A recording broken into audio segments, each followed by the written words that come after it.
ನಮಸ್ತೆ ಎಲ್ರಿಗೂ. ನವರಾತ್ರಿಯ 3ನೇ ದಿನದ ಹಾರ್ದಿಕ ಶುಭಾಶಯಗಳು. ನಾನು ಗಾಯತ್ರಿ. ನಾನೀಗ ನಿಮ್ಗೆ ನವರಾತ್ರಿ ಹಬ್ಬದ 3ನೇ ದಿನದ ವಿಶೇಷತೆ ಕುರಿತಾಗಿ ಮಾಹಿತಿ ನೀಡೋದಕ್ಕೆ ಬಯಸ್ತೀನಿ.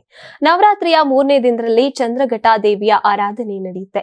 ಈ ದಿನ ದೇವಿಯ ಪೂಜೆ ಮಾಡೋದ್ರ ಮೂಲಕ ಭಕ್ತರು ತಮ್ಮ ಭಯ ಸಂಕಟಗಳನ್ನ ದೂರ ಮಾಡ್ಕೋತಾರೆ ಮತ್ತೆ ದೇವಿಯ ಆಶೀರ್ವಾದವನ್ನ ಪಡೆಯುತ್ತಾರೆ. ಚಂದ್ರಘಟ ದೇವಿ ಪೂಜೆಗೆ ಶುಭ ಸಮಯವನ್ನ ಗಮನದಲ್ಲಿ ಇಟ್ಟುಕೊಂಡು ಆ ದಿನ ಪೂಜೆಯನ್ನ ಮಾಡಬೇಕಾಗತ್ತೆ. ಇನ್ನು ಆರತಿಯನ್ನ ಕೂಡ ಆರಂಭ ಮಾಡಬಹುದು. ಮುಂಜಾನೆ ಸ್ನಾನ ಮಾಡಿ ಶುಭ್ರವಾದ ಬಟ್ಟೆ ಧರಿಸಿ. ಕಡು ನೀಲಿ ಬಣ್ಣದ ಬಟ್ಟೆ ಶುಭಕರವಾಗಿದೆ. ರಾಹುಕಾಲದ ಸಮಯದಲ್ಲಿ ಪೂಜೆ ಮಾಡಬಾರದು. ಆದ್ರಿಂದ ಆ ಸಮಯದ ಮೊದಲು ಅಥವಾ ನಂತರ ಪೂಜೆಯನ್ನ ಆರಂಭಿಸಬಹುದು. ದೇವಿಯ ರೂಪ 10 ಕೈಗಳನ್ನ ಹೊಂದಿದ್ದು ತ್ರಿಶೂಲ, ಗದೆ, ಕಮಲ, ಬಿಲ್ಲು, ಬಾಣ, ಕಮಂಡಲ, ಖಡ್ಗ, ಜಪಮಾಲೆ, ಗಂಟೆ ಮತ್ತೆ ಭಕ್ತರಿಗೆ ಆಶೀರ್ವಾದ ನೀಡುವ ಅಭಯ ಮುದ್ರೆಯನ್ನ ಹಿಡಿದಿರ್ತಾಳೆ.